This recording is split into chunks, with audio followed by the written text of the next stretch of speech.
in the last part we discuss on asexual reproduction. There are types of asexual reproduction, then vegetative reproduction also, and in case of their sexual reproduction.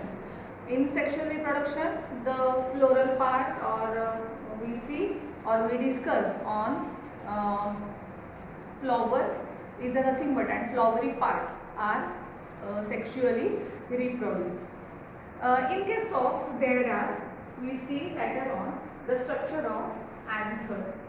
So where is anther is present? The structure of anther is like this. It is nothing but a staminal part. Stamen is divided into two parts. One is filament and the bilobular structure is called as anther. So this is the structure of anther. Actually, when we see that anther we teach on the slide and we see in a microscope, then the structure of anther is like this. Or in your book, the diagram is given to you. But staminal, the anther is nothing but a connective part of the stamen. It is a androecium male part or male reproductive system floral part called as a stamen. Androecium is made up from the stamen. Stamen has a filament and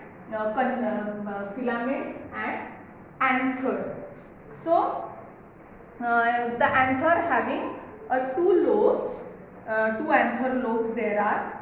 So that two anther lobes are called as diathecous part. Di means two, diathecous part or anther is connected to the filament by connectives. When it consists of 4 chambers, 1, 2, 3, 4. When we see in a microscope, there is a tetralocular that is nothing but a 4 chambers of a microsporangia, or we called as another word of microsporangia is nothing but a pollen grain, pollen sacs or pollen chambers. In that pollen chamber, the formation of microsporangia are possible. Formation of microspores takes place inside the microsporangia. It's a new word to you.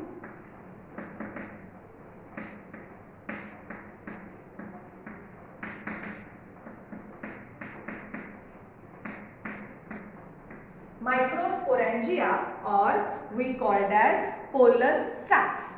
In that pollen sacs, microsporangia or microspores get developed, and after that there is a process get continue in the sexual reproduction. So we see in short the structure of anther. Here the epidermal layer, or there is we called as a antheral wall. It shows epidermis, a common wall or a common layer which is made up from a flattened cells. Our outer layer is called as epidermis. In that epidermis, what is the function of epidermis? It is a protective layer for a protection purpose. Then in the internal part of epidermis, there are 4 pollen sacs and consist of a single layer of cells. There are a single layer, or we called as the endothecium. Endothecium, it is nothing but characteristics of fibrous callus, fibrous thickening of callus. Endothecium, thickening of callus, cells of endothecium is shown in the shallow groove between 2 microsporangia, or we called as this is a in that pollen sac, the short layer or outer layer of that pollen sacs or 4 pollen corners, or we called as endothecium. In that endothecium and epidermis there is a middle layer. This middle layer internal to endothecium, 1 to 3 layers of parenchymatous cells are present surrounding each pollen sac. In between this is a pollen sac. In between there is 1 to 3 layers of parenchymatous cells. That layer is called as middle layer. Middle layer, these layers are get degenerate at a maturity, when after the formation of microspores of two pollen sacs of each lobe merge in the form of one chamber, or in the form of one chamber in each lobe. So after later on maturation, these three layers get matured and separated, or these three layers get degenerate at the time of maturity. Then the another wall is present in between in the pollen sac. That layer is called as tapetum. Tapetum is a innermost wall of the surrounding of microsporangium or sporogenous tissue of microsporangium. It contains dense cytoplasm and having a diploid or polyploid nuclei are present in between them. This tapetum is for nutritive purpose or for nutrition purpose, and it develops into microspores. So it contributes to get the formation of sporopollenin, or we called as a pollen exine. Because of that tapetum, the pollen exine gets formed.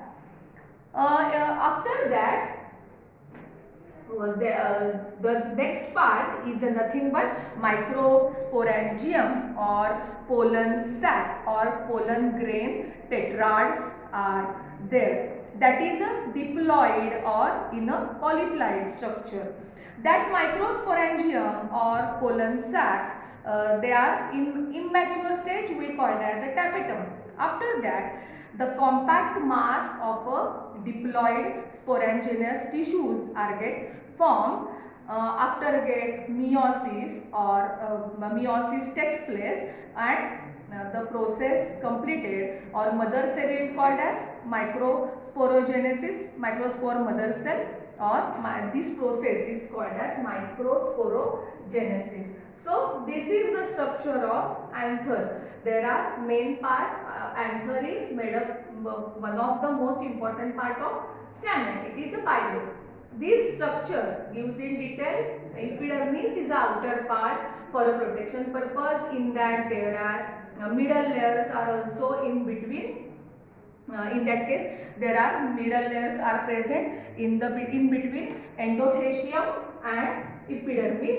After maturity, they get dissolved, or after maturity they get separate out, or after maturity they are in that middle layer they get degenerate.